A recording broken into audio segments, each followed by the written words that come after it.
It's crazy to watch. Their faces turn beet red, sweating profusely, their mouths on fire. I remember watching this judge hand a pepper to each of the contestants, and they began with this one pepper, probably like a jalapeno pepper. They would take a bite of it and then show that they'd eaten it, drink a little bit of milk, and then move on to the next hottest pepper. And they would work their way up through the habanero to the ghost pepper, and then the dragon eat your daughter of fire, dragon breath pepper, or whatever. And people would just be dropping like flies. I mean, beet red in the face, mouths on fire. They just couldn't hardly even stand to be a part of the competition. But for some reason, we enter into life trying to win the contest at all costs. Is this really what our identity's about?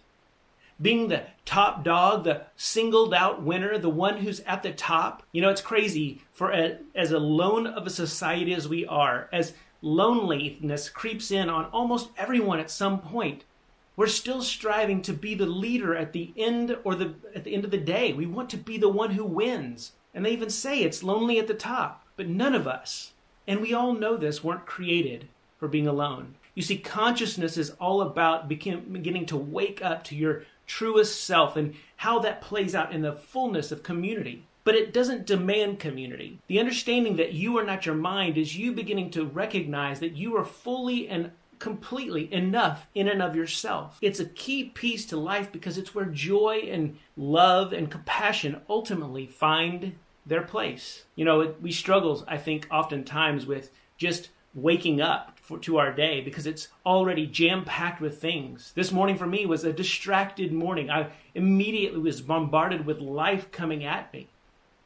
But we've got to take our time in those moments and slow down. We've got to begin to really look into what is it when we peel back the onion skin of our life? What is that really is driving us? What really makes us content and joyful in this life? And I think what you'll find is that when you peel back the skins of the onion, we begin to pull back the layers of all those things that we have labeled ourselves with all our lives, the enculturated beliefs. What we'll begin to find is there's something more there. It's then that we begin to change and reprogram the brain in order to understand a different way of responding so that we can have the outcomes in life that we desire. We've all seen this played out in coaching, and we've all seen it played out where players at the top and highest levels, but they don't do it for the future. They do it so that in the moment, when the moment matters most, they can throw that pass, they can shoot that shot. And your mind is no different.